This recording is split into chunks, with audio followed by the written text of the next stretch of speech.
Hey everybody, it's me again. I really appreciate all of the support I got on that last video that I did. That video was kind of a spur of the moment, just getting my feelings out there kind of video.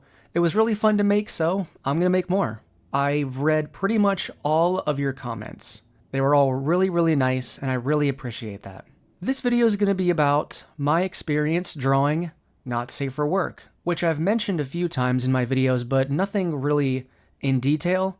This video isn't going to go too much in detail about what specifically I'm drawing. I'll save that for another time. But I realized I've never really talked about what I've done when I draw this kind of stuff. Again, I've mentioned it in videos like my sexual journey, which I might need to update here in the future because a lot's changed since then. But if you didn't know, I am a NSFW artist, or a Rule 34 artist, or whatever you want to call it. I don't actually post this stuff anywhere publicly because I'm just not quite ready to do that yet. It's not that I'm embarrassed by it. I know I would probably get a lot of good feedback, and I'd be able to improve based on that feedback. But talking about it is one thing, actually showing it behind an, age-restricted thing is another. I would probably end up posting it on an 18 and up Patreon, where it is, you have to verify your age through Patreon, which is kind of, anyway. I do plan on doing this sometime in the future, just not yet. It would be part of my sex positive experience, not so much sex education, because this art isn't really educational. One thing I will say about my art though, most Rule 34 artists I've talked to, or I've read their Reddit posts where they talk about it, a lot of these artists don't get turned on by their own art, which is really interesting to me because I always have been turned on by my own art. Or it's more accurate to say that I draw what turns me on. So I very much, if I were to do that and actually get commissioned for some of this art, it would all be in my own style. All NSFW stuff that I do is in my own style, by the way. I don't try to copy some other character design. If I draw a character from a TV show or a movie or a video game or whatever, it would be really heavily translated into my own style. Because my art style is the art style that turns me on, I guess. I don't know what that says about me, other than the fact that I just like to have fun, and my art is simply for fun. I'm not trying to appeal to a client or a style that they want, because I'm not actually. I call myself a Rule 34 artist, but it's just me doing it in the background for fun. I'm not actually being commissioned or charging anyone or showing it to anybody right now. But it's something I might be open to doing in the future if I'm a little more secure in my finances, that I don't have to worry about, getting fired over it. If I'm working an actual sex education job or sex coaching for real, then I'd be a lot more comfortable doing it. I love the idea of having some kind of sex coaching or sex therapy or whatever clinic, and me using my art to really show people, if you want to try this position, here's a depiction of that using these two characters. You know what I mean? That sounds so much fun to me, but that's probably years down the line anyway.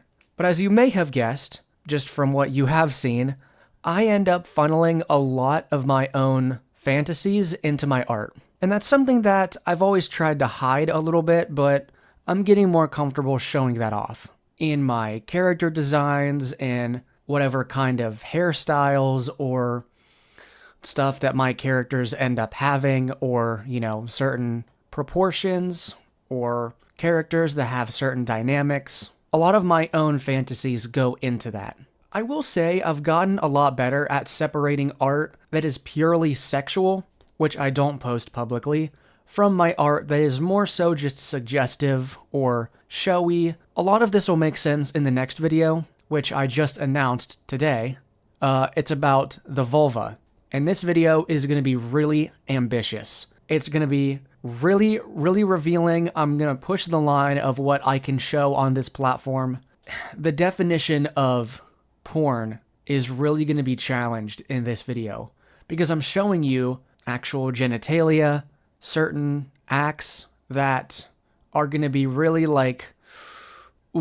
not full on penetration or stimulation or anything gratuitous, but it's just enough to show you the basic idea. And a lot of that art isn't purely sexual, but it's more so just suggestive or character designs that have proportions that are very exaggerated because they're cartoon characters at the end of the day.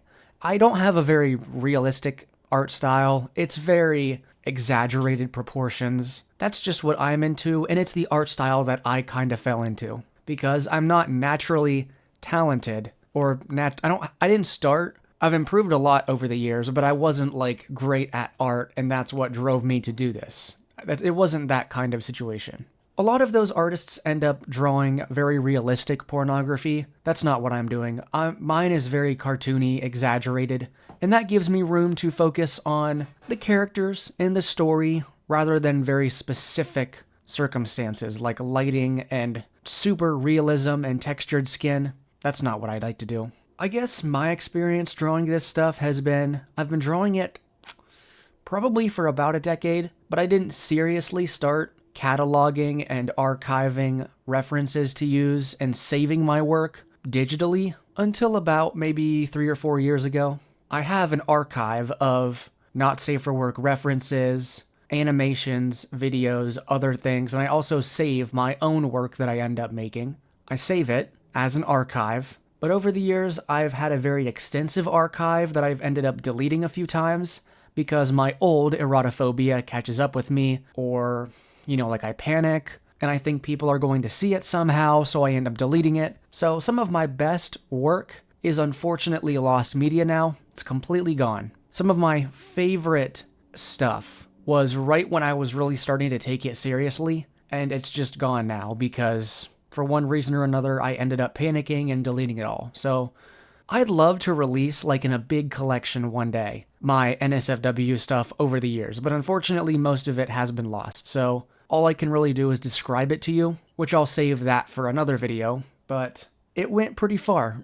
I really kind of explore my own sexuality in those drawings. Now in the beginning, when I started really taking it seriously like 3 or 4 years ago, realism was the goal. I wanted to see how detailed I could go, because to a certain extent, more detailed means more turned on, right? At least it did for me in that time. Then, after I kind of hit my peak with how good I could draw and how realistic I could make the skin textures, then it became more of a testing ground for testing different artistic tools and styles in the program that I use, which is Autodesk Sketchbook. So, like, I would test different things to draw wet skin or really see-through clothes, stuff like that. Different art styles.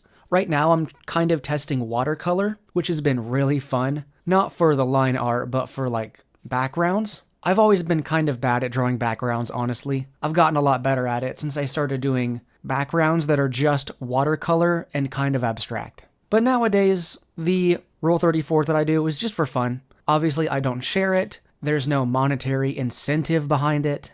And since my art has gotten better, and my art style has gotten more consistent and, like, clearly defined, now I can make it much more quickly. Before, I had to take, like, a whole day to really get the right reference, get the line art perfect from the sketch, and really spend hours and hours and hours on coloring.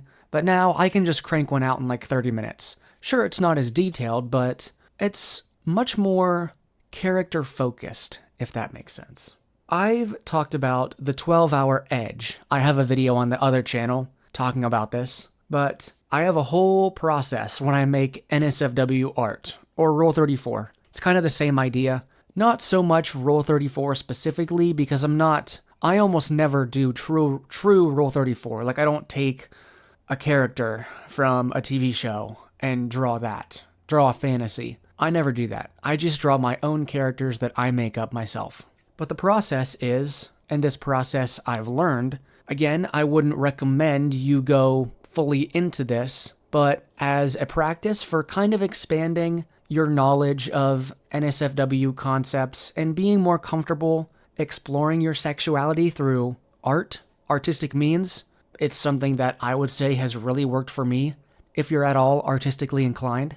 I start out every time I can't get references before I start because I'll fall into this rabbit hole of just watching porn, looking at NSFW art, then I never get far enough to actually get like an effective drawing out because I get too turned on by viewing this porn. So what I do is I start out by using a reference that I already have. Only then can I kind of relax a little and look for more references to put into the archive. So first I'll use a reference I already have, then I'll do the drawing and I'll come up with whatever fantasy or scenario I want to draw. I'll draw it, I'll finish it, and then I'll look for more references for next time. Because it's kind of like the cooldown phase. I've drawn it, I've gotten it out of the way, and now I can just have fun looking for references. You know, the references might be unique poses, or references for character designs, or just ideas for how I can practice anatomy in a dedicated session of this, which I do sometimes. Like sometimes I'll decide, okay, this time I'm going to practice hands. So I'll look for references for hand jobs so that I can practice drawing more hands next time.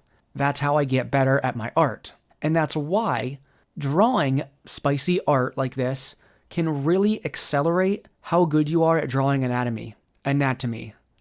It's kind of a hard word to say. Anatomy is something that takes a lot of very detailed, in-depth studies. Using like hentai as references isn't always the best idea, but it can give you a good idea of how to pose a character or how to do shadows, right? So that's kind of what I like to do. One thing I've ran into, one problem, has been AI art. I don't like to use AI references. I think this is a really common thing. Studying AI art for anatomy is definitely not helpful because the anatomy isn't consistent and it's not drawn from a plan, right? Because of the way AI works, it's not sketching it out and then making the finished product based on the skeleton, stuff like that. Definitely trying to avoid AI art in my references has been a little difficult, but I'm getting better at it. AI is pretty easy to spot most of the time. Now, I also wanted to talk about how this has influenced Candle's design and the character designs of my characters in general. It's all very, I wouldn't say like same face syndrome, but all of my character designs are very same proportions, same way of drawing the body. It's not like something like this, where it's very exaggerated. That's not how I do character design. The way I do character design is I start out with a base model, and then I increase or decrease proportions based on that. A lot of the characters' design is found in their hair or markings on their body. I don't know why my character design ended up being something like that, but it's something that has become very much influenced by the references that I see and the Rule 34 that I've ended up drawing. When I tweak Candle's character design, it's not to make her more hot, it's to make her more cute, if that makes sense. Like Candle's, in my mind, every time I add something to her design, it's because she's the pinnacle of a cute design in my mind, with maybe a little bit of hotness thrown in, but mostly cute.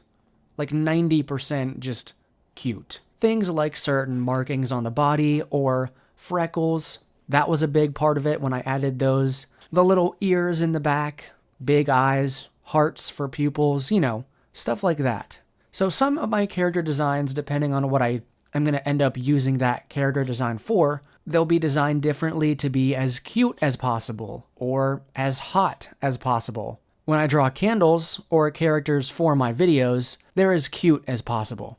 But when I'm specifically making NSFW content and sexy art, it's as hot as possible. Depending on what I'm trying to do, I will come up with a different character design.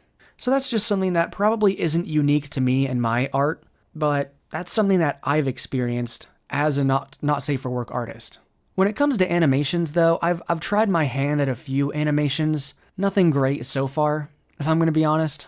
I'm not really that great at animating. Animating NSFW stuff is hard because you can do simple animations like hand jobs or blow jobs or, you know, penetration, POV, stuff like that. But animation is a very difficult process and I'm just not quite there yet. Instead, I'll do like a mini story with a comic with the same characters I've had a lot of fun doing comics. Oh my god.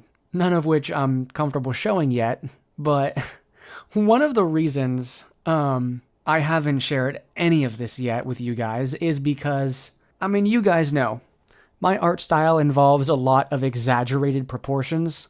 Legs the size of tree trunks, boobs the size of watermelons, which is kind of ridiculous, but that's just the way that this art goes sometimes.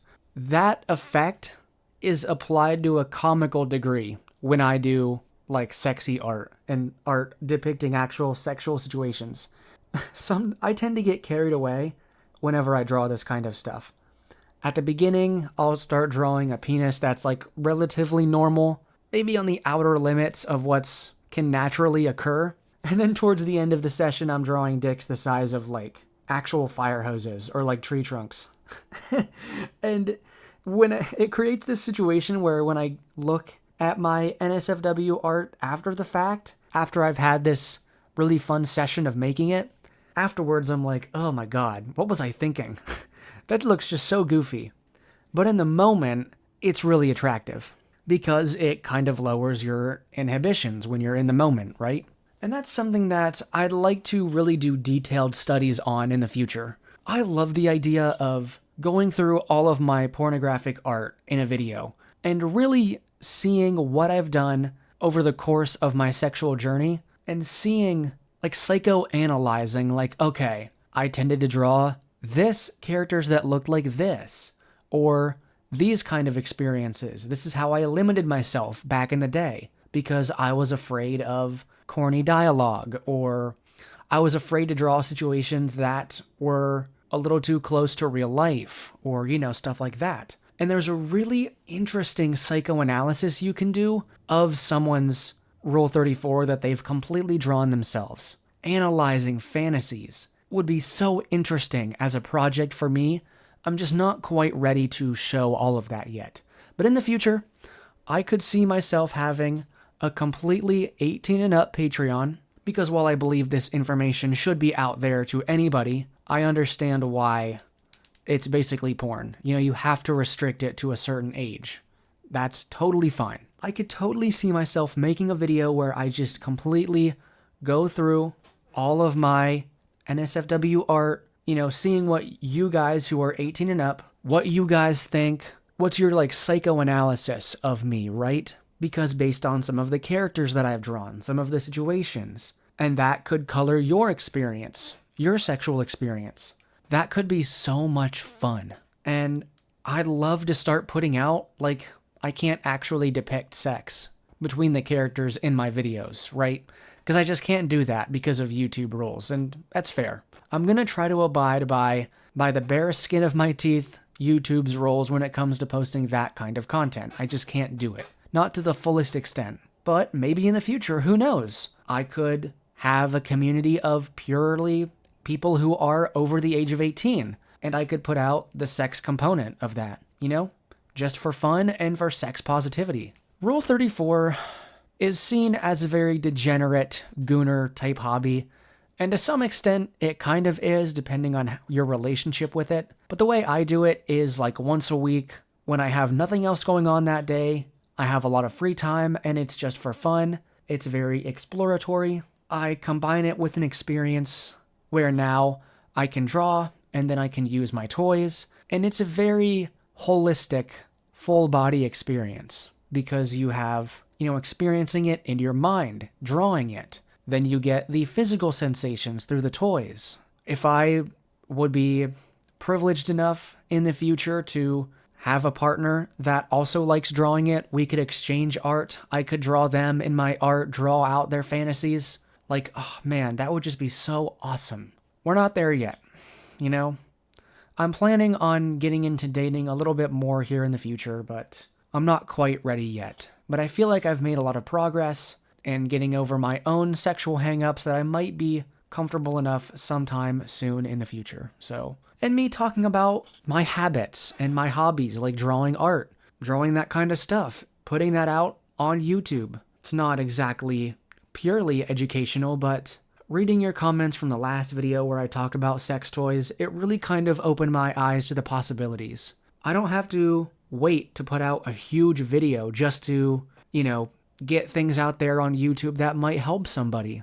get through their own issues, I love to make these videos like a weekly thing, or God forbid, like even like a semi-daily thing, where I just get on and talk about my experience, some of the things that I've gone through. I mean, the last video I talked about toys and how I used a dildo for the first time. A lot of you guys were like, hey, let me know when you've tried it anally. Well, that night I did for the first time, and it really hurt. I gotta be honest. I don't think I used enough lube, plus the one that I got was kind of inexpensive. The suction cup doesn't really work on it, so I can't really put it on the side of the tub or the side of the wall and use it that way, or the ground. I just couldn't find a good angle on it. Plus, the dildo is a little bit wider than the average dick, and I think that was part of the problem. I needed something that was a little bit smaller starting out. I don't regret doing that. I think for sure in the future I need something a bit smaller, still with a flared end. I know that's important. I'm probably going to find something that's a little bit smaller, and I'm going to use a lot more lube, maybe try something with a better suction cup even, or just practice with my fingers. I haven't been able to find the P spot yet, or maybe I just don't really get stimulated in that area. That's also possible. So I'll keep trying, I'll keep update you on my journey, some of the things that I find enjoyable, some of the things that I don't find enjoyable. I'm still trying to find a good middle ground of what I want to put on YouTube and what I want to be public and what I don't want to be public. I'm not fully going off the deep end with everything. There's still lines that I don't want to cross, things that I don't want to talk about, but I see my role on YouTube and doing this as I need to be the example. Talking about this stuff online is a big risk. It is. I could lose my job. I could permanently damage my online reputation or in real life reputation, and that's terrifying. But the only reason that that's a fear is because no one is really willing to go on and talk about this stuff. I mean, there are people. I'm not the only one. If we could get more men specifically to talk about their experience, do you know how many men we could turn from gooners, stuck inside, completely misogynistic? We could turn those men into men who are just sex coaches or really in touch with their own sexual identity. They have the tools. They don't have to go through expensive training. They could just listen to people like me and really change their lives for the better. The line between gooner, incel, or whatever you'd call it, the line between that and someone like me talking about it online in a positive way, we're doing the same stuff. But it's just the way you talk about it is different, and the way you see yourself is different. I used to be that incel gooner character. I just got into a different mindset, and that's all I needed to change. I didn't even need to change any behaviors, but it's just the way that I see myself sexually led me to only doing it once a week and, buying different toys and looking at it as sexual health rather than a disease that I knew I was infected with. That's the difference between gooner and sex coach. If you're out there and you feel like you're an incel, try some of this stuff that I've been talking about. It genuinely will really change your life. Anyway, that's my rant for today. This one probably felt a little bit different in terms of what I was talking about. Last time I did it, it was more so an emotional roller coaster, just me venting. Today was me typing out a bullet-pointed script and reading off some of the points that I wanted to get across. I know we didn't go too in-depth today with exactly what I'm drawing in terms of NSFW, what poses, what kinds of characters, what dynamics. I'm not above talking about my sexual fantasies on YouTube, but I'm not quite ready to do that just yet. I'd like to be a little more comfortable. Maybe I'll do that when I have an actual sex education job, because then it would be a little more acceptable. But anyway, that's all for this video. I hope you enjoyed. Let me know down in the comments what other video topics you'd like to see me give my opinions on, or anything personal. You know what? Here's what you could do. If you're comfortable, anonymously, you could make a burner account, or you could do it on your main account, whatever you feel comfortable with. Let me know in the comments any of your sexual hangups or insecurities or past experiences, and I could talk through them in the next video. You know, we could have a whole series like Candles reads out your insecurities and gives their thoughts on them. You know what I mean? That could be something that could really help a lot of people. Obviously, I'd keep you anonymous and would just say, here's an anonymous story from one of our viewers. Here's what they've been going through. And I could give you tips on how to get better at it. Stuff like that. So, yeah, that could be really fun. So, let me know down in the comments below.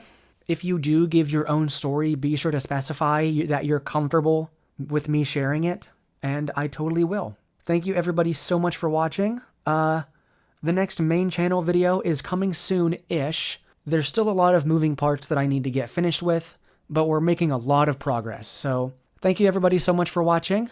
My name is Candles. I love you all. Good night.